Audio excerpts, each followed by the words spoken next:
কথা হওয়া দরকার কম, আমল হওয়া দরকার। বিশ্বনবী বলেছেন, one of the minor sign before the day of judgment your Islamic lectures will be very longer and your offering salah 5 times a day will be very shorter.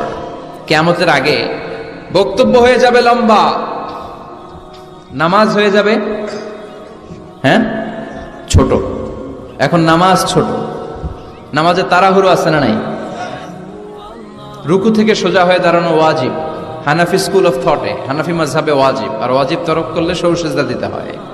অন্য মাযহাবে রুকু থেকে সোজা হয়ে ধীরস্থির ভাবে দাঁড়ানো এটা ফরজ, এটা না করলে ইউর সালাহ is null and void, completely null and void, বাতিল। কিন্তু আমরা রুকু থেকে কোন রকম মাথা উঠে সিজদায় দৌড় মারে, এরকম ডাকাইত আছে না নাই? এগুলো কি ডাকায়? আমার কথা না, বিশ্বনবী বলেছেন সবচেয়ে বড় চোর নামাজ চোর। আল্লাহু আকবার। সাহাবারা বললেন, ইয়া রাসূলুল্লাহ, ইয়া হাবিবাল্লাহ, নামাজের মধ্যে কেমন করে চুরি করে? নামাজে তো চুরির সুযোগ নাই। বিশ্বনবী বললেন, ইয়াসরিকু ফি রুকুইহি ওয়া সুজুদিহি, রুকু সিজদার মধ্যে চুরি করে। রুকু থেকে সোজা হয়ে দাঁড়ায় না, দুই সিজদার মাঝখানে একটা সিজদা দিয়ে ধীরস্থির ভাবে বসা ওয়াজিব। আল্লাহুম্মা গফিরলি ওয়ারহামনি ওয়াজবুরনি ওয়াআফিনি ওয়ারযুকনি, এই 7টা জিনিস আল্লাহর কাছে চাইবেন, সময়ই নাই আমাদের। সেজদা থেকে কোন রকম মাথা তুইলে মুরগির মতো আরেক ঠোকর মারে, ডাকাত। এগুলো কি?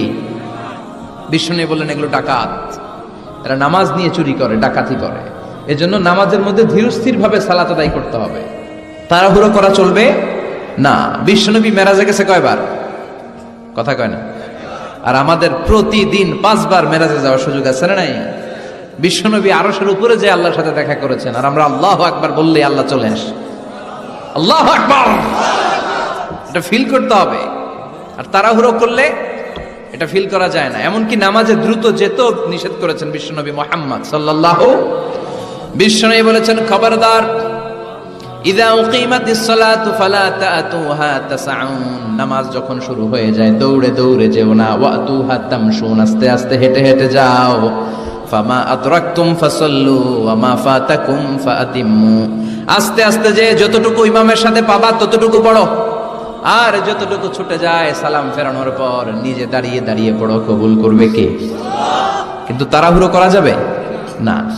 এরকম অনেক দেখেছি, ইমাম সাহেব নামাজ শুরু করছে ওয়াদ-দুহা ওয়াল-লাইলি ইযা সাজা, তো যারা ওযু করতেছে এরা তো সূরাটা জানে কখন শেষ হবে, তো ওযুওয়ালার ওযু মাত্র শুরু হইছে, ওর হিসাব যে কোনো মূল্যে আমার রুকু ধরতে হবে।